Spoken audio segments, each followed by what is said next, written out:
Hello guys, જય શ્રી કૃષ્ણ. કેમ છો બધા? તમે બધા મજામાં હશો અને તમારા બધાનું સ્વાગત છે મારા ચેનલમાં. ભાઈ હમણાં તો છે ને વિડીયો અપલોડ નથી થતો. એનું કારણ છે કે વિડીયો બહુ બનાવતી જ નથી, બહુ ઓછા વિડીયો બને છે. તો આખો વિડીયો તો બનવો જ જોઈએ, બરાબર છે? તો એવું છે કે વિડીયો ઉતારવાનો ટાઈમ નથી રહેતો હમણાં. તો આજથી શરૂઆત કરીએ છીએ પાછા કે સરખા વિડીયો બને ને સરખા વિડીયો આપણે અપડેટ કરતા રહીએ, બરાબર છે? તો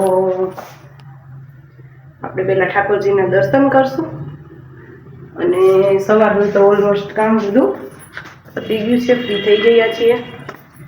કપડાં મશીનમાં છે અને કચરા પોતા વાસણ બધું થઈ ગયું છે. તો હવે આપણે પહેલા દર્શન કરી લઈએ ઠાકોરજીના.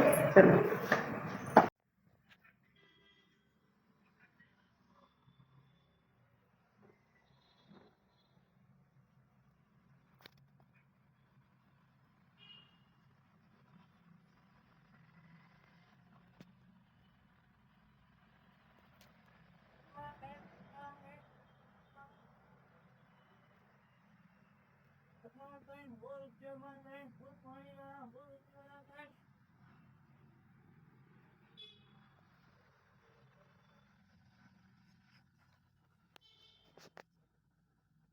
તો કન્ટિન્યુ કરીએ.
હા તો ગાઈસ, અહીંયા આપણે છે ને આજે બનાવવાની છે ઊંધિયું.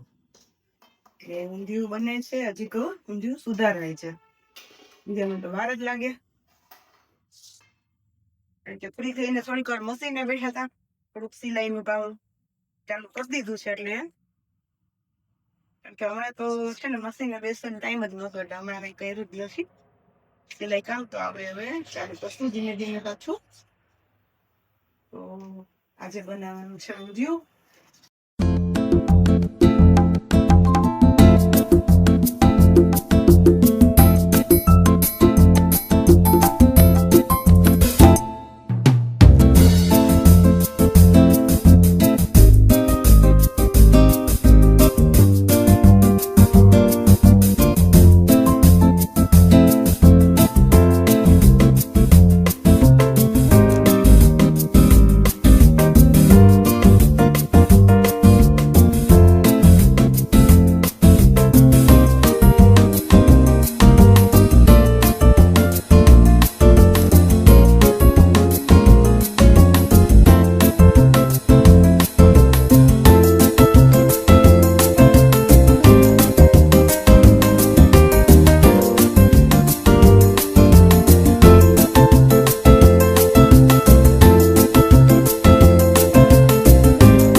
ગાઈસ તમે જોઈ શકો છો આપણે ઊંધિયું અહીંયા તૈયાર થઈ ગયું છે.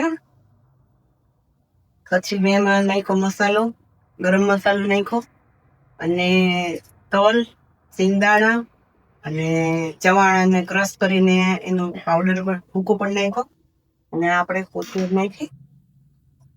તો આપણું ઊંધિયું તૈયાર છે, તમે જોઈ શકો છો. ચાલો બધા ઊંધિયું ખાવા.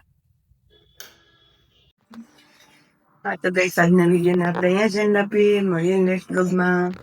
લાઈક કરજો, શેર કરજો અને સબસ્ક્રાઈબ કરી લેજો. બાય બાય એન્ડ જય શ્રી કૃષ્ણ.